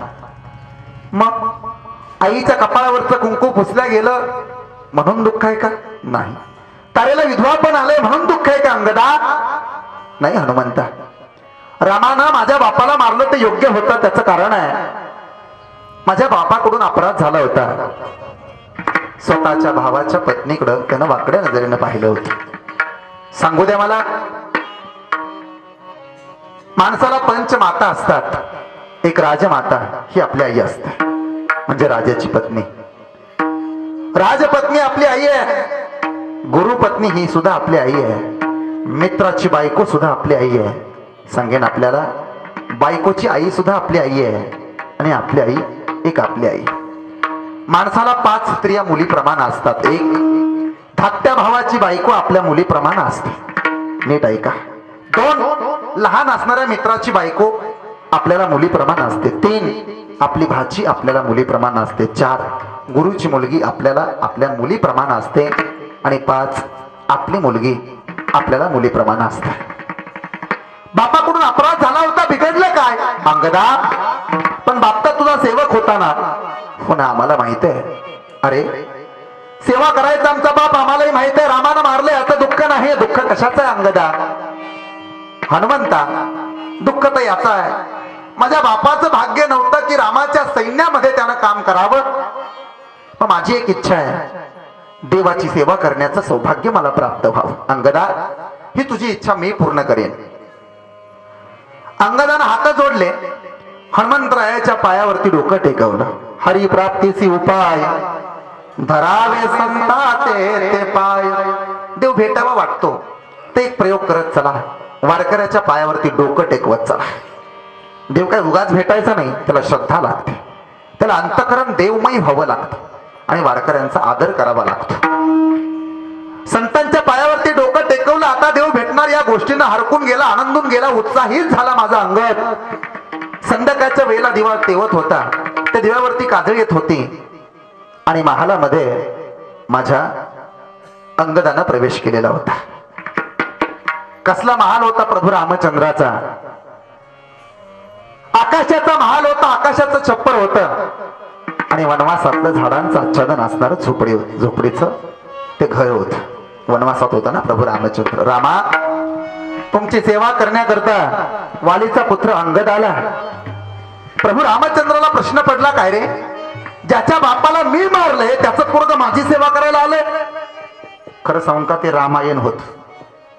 ते रामायण होतं, ते रामायण होतं. रामायणात निष्ठा होती, निष्ठा निष्ठी नव्हती. रामासारखा राजा नव्हता, रामासारखा पुत्र नव्हता, रामासारखा बंधू नव्हता, रामासारखा शत्रू नव्हता, रामासारखा मित्र नव्हता, रामासारखा पती सुद्धा नव्हता. रामाच्या राज्यात एकही माणूस रडत नव्हता. आताच्या राज्यात एकही माणूस हसत नाही, प्रत्येकाच्या चेहऱ्यावरती टेन्शन असतं बुवा. रामाच्या राज्यामध्ये एवढी निष्ठा होती, आपल्या बापाला राजाला मारलंय तरी सुद्धा त्याची सेवा करायला त्यावेळेची लोक जात होती. आताचे तिकटा करता पक्ष बदलतात, तो भाग निराळा आहे. नीट ऐका. प्रभू रामचंद्राच्या डोळ्यात पाणी आलं. अंगदा, काय रे निष्ठा माझ्यावरती? काय इच्छा आहे बाळा? तुमच्या सैन्यात मला सामील करून घ्या. त्या दिवसापासून अंगद लढत राहिला. शेवटी लंकेवरती विजय मिळवला. राजा रावणाला मारण्यात आलं आणि शरयू नदीच्या किनारी पुन्हा माझा अंगद आलेला आहे. आनंद झाला होता. जिंकलेल्या लंकेकडं प्रभू रामचंद्रानं पाहिलं सुद्धा नव्हतं. प्रभू रामचंद्र वाऱ्याच्या वेगाने आले होते भरताला भेटण्याकरता. भावावरती प्रेम होत, तेव्हाचा काळ होता. पूर्वी भाऊ भावाला म्हणायचा, दादा तुझं ते तुझंच, आणि माझं ते सुद्धा तुझंच. आता काळ बदललाय दादा, माझं ते माझं आणि तुझं ते सुद्धा माझं. बाण कोण पोकरतं सांगा? परका पोकरतो का सका भाऊ पोकरतो? सका भाऊच पोकरतो ना. सांगेन आपल्याला, भरताला भेटायला प्रभू रामचंद्र वाऱ्याच्या वेगाने निघालेले आहेत. अंगद रडताना त्यांना दिसला. अंगदा, का रे, का डोळ्यात पाणी आहे, का रडतोस बाळा? काय पाहिजे तुला? मी राजा झालोय आता, काय पाहिजे ते माग, योग्य ते मिळेल. माग ना तुला काय पाहिजे ते. अंगदा, रडायचं थांबवत नाहीस का? रडतोय रे? मला माहितीये माझी सेवा केली ना म्हणून तुला काहीतरी पाहिजे असल. लंका देऊ का तुला?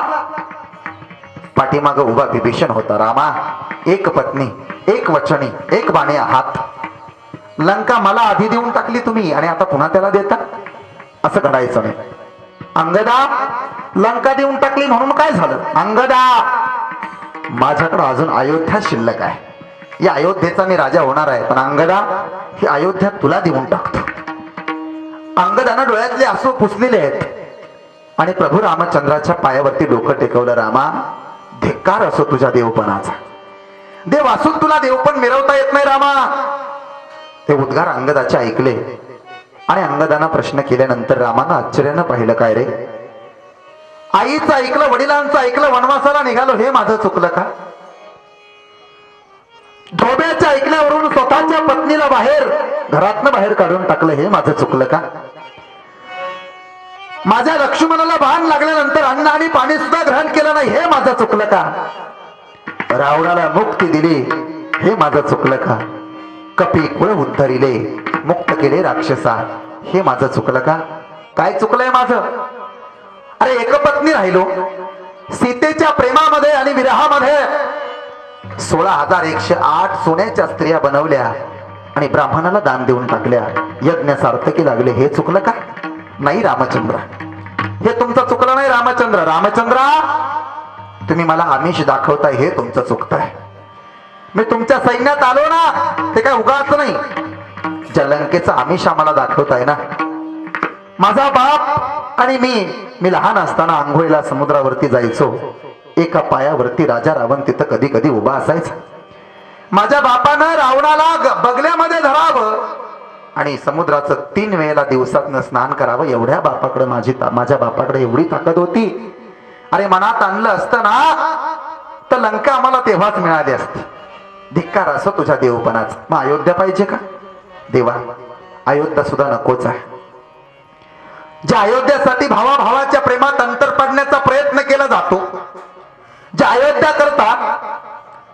करता आणि अयोध्येच्या राज्याकरता देवाच्या बापाला मारावं लागतं, ज्या अयोध्येकरता राजा दशरथाच्या आयुष्यात पोरं झाल्यापासून केवळ दुःख येत राहतं, ज्या अयोध्येतून थोरल्या मुलाला बाजूला पाय काढावा लागतो, त्याग करावा लागतो, धिक्कार असो अशा अयोध्येचा. नकोय तुझी अयोध्या देवा. मग कशा करता रडतोस देवा? हे सगळं मला मिळत होतं रे, पण खरं सांगू का, तुझ्याकडे आलो ते काय उगाच. मनात आणलं असतं तर अयोध्या भेटली असती, मनात आणलं असतं लंका भेटली असती, मनात आणलं असतं राजा झालो असतो, मनात आणलं असतं आमचा बाप राजा झाला असता, मनात आणलं असतं मी राजा झालो असतो. पण रामा, या करता तुझ्याकडे आलो नाही. रामानं डोळे वठारले. मग अंगदा, अरे आलास कशा करता? अंगदानं उत्तर दिलं, तुझी चरण सेवा.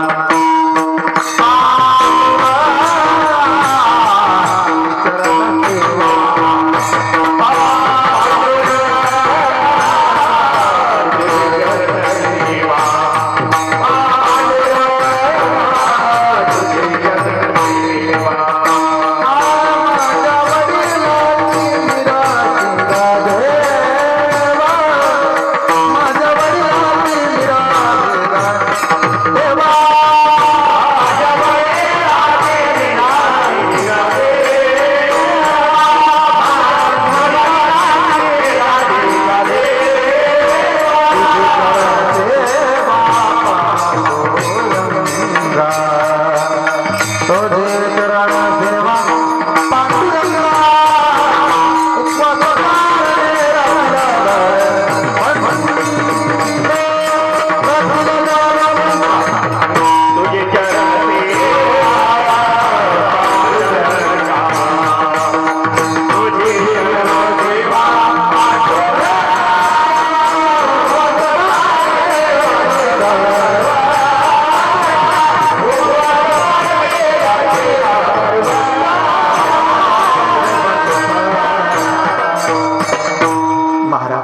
पटलं आम्हाला आता.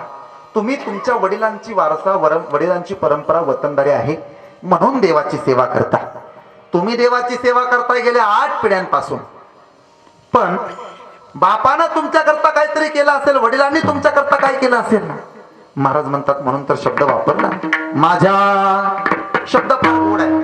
खराडे महाराज माझ्या शब्द वापरताना तुकोबरांनी विचार करून शब्द वापरलाय. त्याचं कारण असं आहे, माझ्या या शब्दात आपुलकी आहे. आपल्या भारत देशाची एक प्रतिज्ञा आहे. काय प्रतिज्ञा आहे हो? भारत हा आपला देश आहे, अशीच प्रतिज्ञा आहे का? माझा देश. जिथं माझं असतं तिथं आपले पण असतं, आणि जिथं आपले असतं तिथं जबाबदारी दुसऱ्यावरती टाकावी लागते. जो आमचा असतो तो चुलता असतो, काका असतो, नाना असतो, तात्या असतो, मामा असतो, पण माझा असतो तो फक्त बाप असतो. म्हणून माझ्या वडिलांची मिरास देवा. ठीक आहे, पण तुमच्या वडिलांनी तुमच्याकरता केलं काय? प्रसंगी आमचे वडील उपवाशी राहिले, पण आमच्याकरता आमच्या शिदोरीची सोय आमच्या वडिलांनी केली. उपवास पारणे राखीला दारवंठा, केला भोगवता आम्हाला. उभं आयुष्य जगत आले आमचे वडील.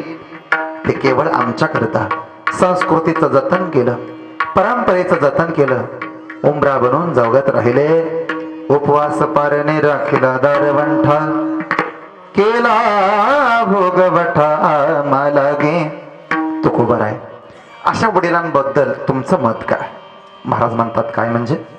माझी माऊली सांगते ना, येथ वडील जे जे करीती तया नाम धर्म ठेविती एर अनुष्ठिती.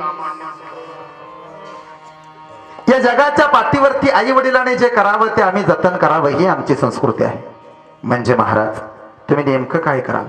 महाराज म्हणतात ज्या परंपरेनं आम्ही अलंकृत आहोत ना, ज्या वारशानं आम्ही अंकित आहोत ना, तो वारसा पुढे चालू ठेवायला आम्हाला यत्किंचित लाज वाटणार नाही. अभंगाचं शेवटचं चरण.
Pani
गरुड हार घेऊन आला. अतिशय आनंदाची गोष्ट आहे. नात्यापुत्याला येईल का गरुड? वंश परंपरा दासमी अंकित तुका मोकलिता लाज कोणा उपवास पारणे राखीला दारवंठा केला भोगवट जाणीव. पण इथून पुढचे 5 मिनिटं मात्र तुम्ही माझ्या करता द्या. ही 5 मिनिटं तुमच्या आयुष्यात बदल नक्की घडवते. बाप नावाचा दैवत असा आहे, जोपर्यंत बाप जिवंत असतो तोपर्यंत त्याची घराला किंमत नसते. पण ज्या दिवशी बाप निघून जातो त्या दिवसापासून दादा घरातल्या बापाला किंमत वाढत वाढत राहत. आई घराचं अस्तित्व, बाप आई घराचं मांगल्य आहे तर बाप घराचं अस्तित्व असतो. आम्हाला आई आवडत राहते, आम्हाला बाप कधी आवडत नाही. चांगल्या कार्याला नेहमी आईला पाठवलं जातं, पण वाईट कर्माला आम्हाला बापाला जावं लागतं. एखाद्या माणसाच्या चांगल्या कर्माला, बारशाला, वाढदिवसाला आमची आई जात असते, पण एखादा मनुष्य गेला तर सावडायला आणि 10व्याला आमच्या बापाला पाठवलं जातं. छोट्या छोट्या संकटांना आई पुरेशी असते म्हणून आपण आई ग म्हणतो, आणि मोठ्या संकटांना बापच आवश्यक असतो म्हणून आपण बाप रे म्हणत असतो. बाप नावाचं दैवत आम्हाला कधी कळत नाही. बाप खरं तर वंचित राहिला त्याचे लोक फार कमी असतात गड्या. बापाला नेहमी वाईट संबोधलं जातंय. बाप नेहमी दारुडा दाखवलं जातो.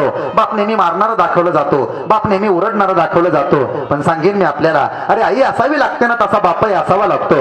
आईपेक्षा बापाचं महत्व कासराभर जास्त आहे. कान देऊन ऐका गड्या, आई श्रेष्ठ आहे मान्य आहे मला, पण आईपेक्षा बापच श्रेष्ठ आहे. तर हाताचा पाळणा करत असतो ते आम्हाला कधी कळत नाही, पण बाप काय करत नाही हे मात्र आपण बाप गेल्यानंतरच म्हणत राहतो. जोपर्यंत घरामध्ये असतो तोपर्यंत नसतं त्याचं भान, आणि विझून गेल्यानंतर धावायलाही कमी पडतं रान. बाप निघून गेला ना, तुम्ही 3 बंधू आहात, ध्यान कीर्तन ऐका. किती मोठा बापाचा फोटो बनवा आणि घरातल्या भिंतीला लावा.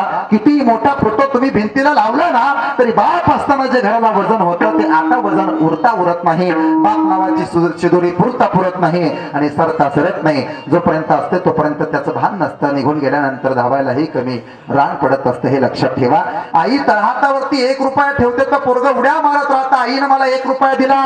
पण जन्माच्या शिदोरीची सोयी करणारा आणि जन्मभर पुरेल एवढा पैसा कमवून ठेवणारा बाप आम्हाला कधी दिसत नाही. अरे आईचं कपाट कधीतरी उघडून पहा, बापाचं कपाट कधीतरी उघडून पहा. आईचं कपाट उघडलं ना कमीत कमी 5-25 साड्या तिच्या कपाटात दिसत राहतात गड्या. पण बापाचं कपाट उघडून बघा, 4 ते 5 ड्रेस असतील, याच्यावरती त्याच्या अंगावरती पोशाख नसतात गड्या. ज्या दिवशी पोराचा जन्म होतो ना त्या दिवसापासून बाप हा मुलगा राहत नाही गड्या. कुणाचा तरी मुलगा राहण्यापेक्षा कुणाचा तरी बाप होत राहतो. इथून पुढे तो जगत राहील तो फक्त लेकरां करता, इथून पुढे वाढत राहील तो फक्त लेकरां करता. बाप आम्हाला कधी कळायचा नाही, कळेल की नाही हे सांगता येत नाही गड्या. बाप नावाची शिदोरी पुरत नाही, सरता सरत नाही, आणि निघून गेल्यानंतर ऐका ती शिदोरी पाहता पाहायचं म्हटलं ना तर ती दिसत सुद्धा नाही. अरे बाप कधी रडत नाही असं कधी होत नाही गड्या. पाण्यातला मासा कधी रडत नाही असं कधी होत नाही, पण पाण्यात रडत असताना त्याच्या डोळ्यातले अश्रू आम्हाला कधी दिसत नाहीत. बाप कधी रडत नाही असं कधी होत नाही, पण त्याच्या डोळ्यातली आसव आम्हाला कधी दिसत नाहीत. लेकेला ओरडतो बाप, कागद आहे रे, 12वीला आहेस ना, शाळेला बाहेर आहेस ना, तुला मोबाईल घेऊन दिलाय, 2-2 दिवस फोन करत नाहीस मला, करत जाणार बापाला फोन. ऐका, बापाचा जीव खालीवर होत राहतो, लेकीनं फोन करावा असं त्याला वाटत राहतं. लेकीचं आणि पोरीचं लेकीचं आणि बापाचं नातं हे व्यापकतेचं नातं आहे. आठवा तुमची लेकच फक्त तुमच्यावरती प्रेम करते. बापाला कोणी समजून घेत असेल ना तर ती लेक असते. मी सांगेन आपल्याला, एखाद्या बापाला 9 पोरी असू द्या, बापानो एखाद्या बापाला 9 पोरी असू द्या, आठवा तुमची तायडी तुमच्या समोर लहानाची मोठी होते. एखाद्या बापाला 9 पोरी असू द्या, बापानं 9 पोरीची लग्न लावून देऊ द्या उत्तर मला. कोण्या बापाच्या डोक्यावर पोरीच्या लग्नाचं कर्ज राहत नाही राहत दादा. अरे बाप तो बाप असतो आणि लेक ती लेक असते. या महाराष्ट्रातल्या पोरांना बापाचं महत्व कळालं नाही, पण महाराष्ट्रातल्या पोरींना मात्र बापाचं महत्व कळत राहत. या महाराष्ट्रातल्या पोरांना बापाचं महत्व कळालं असताना तर धुळे गावच्या एसटी स्टँड वरती इंजिनियर झालेल्या पोरानं आपल्या आई बापाला बेवारसपणे सोडलं नसतं. या महाराष्ट्रातल्या पोरांना बापाचं महत्व कळालं असताना तर डोंबिवलीतल्या साई मंदिरात PSI झालेल्या पोरानं बापाला बेवारसपणे सोडलं नसतं. या महाराष्ट्रातल्या पोरांना बाप नावाचं महत्व कळालं असताना तर माळशिरस तालुक्यातल्या एका गावात झोपलेल्या बापाच्या डोक्यात पोरानं कुऱ्हाड कधी घातली नसती. या महाराष्ट्रातल्या पोरांना बापाचं महत्व कळालं असताना दादा तर स्टँड वरती भीक मागायची वेळ आज एखाद्या बापाला आली नसती. बाप पुरुषांना कळत नाही, पण बाप लेकीला मात्र नक्की कळत राहत. लेक आणि बापाचं नातं किती व्यापक आहे 2 मिनिटं करता एका तुमची लेक तुमच्या घरात असते 3च वर्षाची लेक असते. किती वर्षाची दादा? तुमची पोरगी 3 वर्षाची असते. घरात 3 वर्षाची लेक असू द्या आणि 10 वर्षाचं पोरगा असू द्या. बापानो खरं खरं उत्तर द्या. आजचं कीर्तन तुमच्या करताय. तुमच्या नवरा बायकोचं भांडण चालू होऊ द्या. तुमच्या नवरा आणि बायकोचं भांडण चालू होऊ द्या. भांडण सोडवायला मध्ये कोण पडतं सांगा? 3 वर्षाची पोरगी मध्ये येते का 10 वर्षाचं पोरग मध्ये येत? पोरगी मध्ये येते. आणि काय म्हणते माहित आहे बापानो? मम्मी माझ्या पप्पाला काय बोलायचं नाही बरं का ग? बापाचा लय पुळका आलाय तुला. मम्मी पप्पा माझा आहे. ध्यानात ठेवा पुरुष मंडळी, आपल्याला आपलं कोणी म्हणत असेल ना तर ती फक्त आपली लेक असते. आपली तायडी फक्त आपल्याला आपलं म्हणते. बापाची माया लेकीवरती किती असते? 7 वर्षाची तायडी होते. आपल्या नाजूक हातानं बापाला भात करून घालते. भात करता येत नसतो तिला, चुकून मिठाचे 4-5 चमचे त्याच्यात जास्त पडतात. पोरगी बापाला मीठ भात आणून देते. बाप मीठ भात खायला लागतो आणि बापाला कळतं मीठ खारट आहे, भात खारट आहे.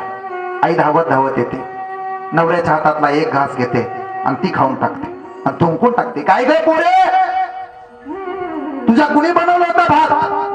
सगळा खारट आहे. आणि काय हो, मिठाची 1 चिमट माझ्याकडनं जास्त झाली ना तरी बटाट्यासारखे डोळे करता आणि माझ्यावर रागवता. आणि लेकीन अख्खी बरणी मिठाची पालती घातली भातात तरी तिला काय बोलत नाही. बाप तिच्याकडे मोठाले डोळे करायला म्हणाल गप ग, माझ्या ताईडीनं माझ्या करता भात बनवलाय. हळूहळू ती पोरगी मोठी व्हायला लागते. पहिली स्कॉलरशिप येते. पोरगी स्वतः करता काय आणत नाही बापानो. पोरगी पहिल्यांदा तुमच्या करता मनगटावरचं घड्याळ आणते. 22 वर्षाचा गोळा आज नांदायला निघालेला असतो. तुम्ही तुमच्या लेकीला निरोप देत असता. मंडप बांधलेला असतो. ब्राह्मण काका स्टेज वरती असतात. काका पुकारत असतात, चला नवरीचे वडील कुठे असतील त्यांनी लवकरात लवकर इथं या, कन्यादान करायचंय. बाप समोर येतो, स्टेज वरती बसतो. ब्राह्मण काका त्याचा हात हातात घेतात, पाणी सोडतात. म्हणा आजवर होती आमची आणि आता झाली तुमची. पायजामा घातलेला, डोक्याला टोपी घातलेला बाप कंठ दाटून येतो, हुंदका गिळत राहतो आणि त्याचा हात थरथर थरथर कापत राहतो. 8वा प्रसंग. आणि पोरगी नांदायला जाताना बाप म्हणत राहतो, आजवर होती आमची आता झाली तुमची. पटकन खाली बसलेला बाप चटकन उठून उभा राहतो. पहिलं काम काय करत असेल माहित आहे? ब्राह्मणाच्या पाया पडत नाही, समोर मांडलेल्या ताटातल्या कृष्णाच्या पाया पडत नाही. दादा, बाप उठून उभा राहतो आणि त्याच्यापेक्षा लहान असणाऱ्या जावयाच्या पायावर डोकं टेकवतो. जावय येऊ का? आमच्या पोरीला नीट सांभाळा बरं का. पोरीला तिथंच घरी येतो. अरे माझ्या बापानं कुणाच्या पायावरती डोकं टेकवलं नाही. वयानं लहान असणाऱ्या माझ्या नवऱ्याच्या पायावर डोकं टेकवतो तो बापच असताना. पोरीनो, तुमच्या करता दुसऱ्याच्या पायावरती डोकं कोण टेकवत असेल ना तर तो फक्त तुमचा बाप असतो. पोरगी नांदायला निघालेली असते, कोपरापर्यंत मेहंदी काढलेली असते. तुमच्या लेकीनं कोपरापर्यंत गच्च भरलेला हात असतो आणि पोरगी रडत राहते. भरजरी वस्त्र लिहिलेली असतात. पोरी म्हणतात, मॅडम रडू नका, मेकअप खराब होईल तुमचा. तिला काय माहित असतं, अरे जेवढं पाणी त्या लेकीच्या आईनं तुळशीत घातलंय ना त्याच्या दुपटीनं पाणी लेकीनं डोळ्यातनं बाहेर काढलेलं असतं. नांदायला जाताना बाप जवळ येतो. वेडी जशी झाडाला बिलकते तशी पोरगी बापाला घट्ट मिठी मारते आणि काय करते माहितीये? तुमचीच लेक, तुमचीच लेक, तुमचीच पोरगी दादा तुमच्या डोक्यावरनं माय जशी लेकराच्या डोक्यावरनं हात फिरवते ना तशी तुमच्या डोक्यावरनं हात फिरवते. काय म्हणते माहितीये का? तात्या काळजी घ्या बरं. पोरगी निघून जाते आणि बाप रडत राहतो. तात्या का रडताय? गावचं पाटील तुम्ही रडणं शोभत नाही तुम्हाला. अरे पोरीनं डोक्यावरनं हात फिरवला मग त्याला काय होतंय? नाही रे, माझी माय मेल्यानंतर माझ्या डोक्यावरनं कोणी हात फिरवला नव्हता. आता मी मेलो तरी परत कोणी हात फिरवायचा नाही. आणि ध्यानात ठेवा बापा, तुमची पोरगी ज्या दिवशी नांदायला जाते त्या दिवसापासून तुम्ही मेला तरी परत तुमच्या डोक्यावरनं कोणी हात फिरवत नाही. तेवढा हात तो शेवटचा हात, त्यानंतर कोणी हात फिरवणार नाही. आणि मुलीला तरी माहेर कुठपर्यंत असतं? अरे माहेर ते माहेर असतं, सासर ते सासर असतं. सकाळी 8:30 वाजेपर्यंत झोपलं तरी चालतं, त्याचं नाव माहेर आहे. सगळे उठायच्या अगोदर उठावं लागतं, त्याचं नाव सासर आहे. सगळे झोपायच्या आधी झोपलं तरी चालतं, त्याचं नाव माहेर. आणि सगळे झोपल्यावरच झोपावं लागतं, त्याचं नाव सासर. बापाची किंमत सासराला बघितल्यावर कळते. सासरा बोलत राहतो, बाप बापही बोलत राहतो, बाप तो बाप, सासरा तो सासरा. सांगू द्या मला, 80 वर्षाचं म्हातारा कोपऱ्यात पडलेला असू द्या पोरीनो, आणि 30 वर्षाची लेक नांदता नांदता माहेराला येऊ द्या. पाया पडून विचारतो, आई तुम्हाला तुमच्या म्हातारा झालेल्या बापानं तुमच्या हातातली पिशवी कधी रिकामी जाऊ दिली का? बोला. नाही जाऊ देत म्हातारा पिशवी रिकामी. कांदे द्यायची गोष्ट असते, येसराची चटणी कुठं देत असतात. म्हातारा येसराची चटणी डब्यातनं काढून आणतो, पुढीत बांधतो, लेकीच्या प्रपंचाला पुरवत. ज्या दिवशी म्हातारा मरल ना, त्या दिवसापासून माहेरात न जाताना तुमच्या हातातली पिशवी कायमची रिकामी येणार आहे. माहेरात बाप जिवंत आहे तोपर्यंत दादाचं भांडण होऊ द्या भावाबरोबर. भावा भावाला सांगत राहते, दादा इष्टटीत माझा सुद्धा वाटा आहे, भांडू नकोस. ज्या दिवशी म्हातारा मरल ना, त्या दिवसापासून तीच बोलणारी ताई परत एवढ्या आवाजात कधी बोलत नाही, दादा इष्टटीत माझा हक्क आहे. तिला माहिती असतं बाप होता तोपर्यंत काही खपत होतं, आता बाप निघून गेलाय, आता आपली कोण काही करणार आहे. सांगू द्या मला, तुम्ही तीनही लेकरं आहात. जिथं बापाला जाळला तिथं एखाद्या दिवशी जाऊन या. त्या मातीमध्ये लोळला तरी मातीआड गेलेला बाप कुठं दिसायचा नाही. झाड निघून जाता आणि झाडाची सावली मागे राहते असं कधी होत नाही. डोंगराआड निघून गेलेला सूर्य दुसऱ्या दिवशी दिसत, पण आज वर्ष श्राद्ध होत आहे, निघून गेलेला बाप पुन्हा कधी दिसायचा नाही. गेले 3 महिने तुम्ही या कार्यक्रमाची तयारी करता, भेटेल त्याला सांगताय आमच्या दारात बोराटे महाराजाचं कीर्तन आहे बरं का, नक्की आहे बरं का. 3 जण भाऊ भाऊ अहोरात्र कष्ट करत आहेत. मी इथं येईपर्यंत तुमचे 4 फोन झालेत, बाळू महाराजांचे फोन झालेत. सांगू, पाहता पाहता माणसं जमा झाली, हळूहळू मंडप गच्च भरला. पण ज्या बापासाठी कीर्तन आयोजित केलं होतं ना, ते कीर्तन ऐकायला आता बाप उरला नाही, ही फार मोठी शोकांतिका. तुका म्हणे जाणे नाही आता, राहिलो अनंताची पाय. बाप स्वाभिमानी बाळा, बाप कन खरकना, त्याच्या काळजात सुधा लाजाळूची संवेदना. बाप तलवार ढाल, बाप पेटती मशाल, बाप जागतो म्हणून घर झोपता खुशाल. आठवा शेवटचं तुम्ही बापाला कधी भेटला होता? उत्तर नकारार्थी येईल. आठवा तुम्ही तुमच्या बापाच्या डोक्यावरनं कधी हात फिरवला होता? उत्तर नकारार्थी येईल. अरे मेल्यावरती तर सगळेच आंघोळ घालतात रे, बाप जिवंत आहे तोपर्यंत त्याला आंघोळ घालायला शिका. मेल्यावरती तर बापाला कुणीही पाणी पाजतं गड्या, पण बाप जिवंत आहे तोपर्यंत त्याला पाणी पाजायला शिका. मेल्यावरती तर नवे कपडे आणून परके पण घालतात, पण म्हातारा जिवंत आहे तोपर्यंत एखादा शर्ट आणून द्या आणि म्हाताऱ्याला घाला. म्हाताऱ्याचा जीव फार मोठा होईल. मेल्यावरती त्याच्या आस्था नदीला सोडावं तर कुणी नेतं गड्या, पण बाप जिवंत आहे तोपर्यंत एकदा त्याला पंढरपुराला न्या, एकदा आळंदीला ना, एकदा तीर्थावरती घेऊन जा. बाप मरायच्या अगोदर आणि मेल्यानंतर तुम्हाला दुआ देत राहील. बाप थकल्यावरती, बाप थकल्यावरती त्याचा बनावा आधार. काय उपयोग पुन्हा किती घातले पितर, किती घातले पितर. ज्ञानेश्वर माहुली, ज्ञानराज माहुली तुकाराम, ज्ञानेश्वर माऊली, ज्ञानराज माऊली तुकाराम, माऊली ज्ञानराज माऊली तुकाराम.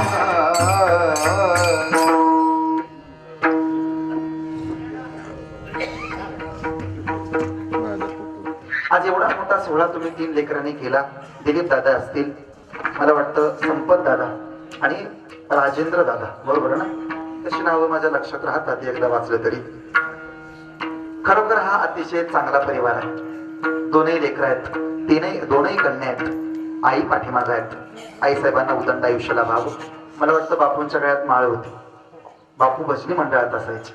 हा वारसा वसा चालवत या 3ही लेकरांनी एक आनंदाचा निर्णय, आणि खर तर प्रत्येकानं आचरण या योगीराज गुणानाथ महाराज मंदिराच्या जीर्णोद्धार समितीला म्हणजे पिंपळवाडी या मंदिर जीर्णोद्धार समितीसाठी आणि मंदिराच्या जीर्णोद्धारासाठी कैलासवासी भीमराव राबू भोसले म्हणजे बापू यांच्या स्मरणार्थ रुपये 5,002 देणगी देण्यात येत आहे. एकदा आनंदानं सगळ्यांनी टाळ्या वाजवा आणि या कार्याचं कौतुक करा. कळसाच्या रूपानं आणि या मंदिराच्या जीर्णोद्धाराच्या रूपानं या जीर्णोद्धाराच्या रूपानं आमचे बापू आमच्यातून निघून जरी गेले तरी आमच्यातच राहतील. बापूंच्या कृपा आशीर्वादानं या परिवाराला सुख समाधान ऐश्वर्य लाभावं, यांच्याकडून देशाची राष्ट्राची सेवा घडत राहावी अशी इच्छा कामना व्यक्त करतो. ज्यांच्यामुळे इथे येण्याचे योग आला ते आदरणीय वाळू महाराज, बाकी सगळे महाराज मंडळी, सगळ्यांच्या पायावरती नतमस्तक होऊन सेवेला पूर्णविराम. सन्माननीय आरबी भोसले, बरोबर ना? आरबी भोसले आमची ओळख आहे आधीच बरं का. आदरणीय भोसले साहेबांच्या हातात हे मानधन दिलं जात आहे. कृपया सगळ्यांनी जोरदार टाळ्यांच्या गजरात स्वागत करा.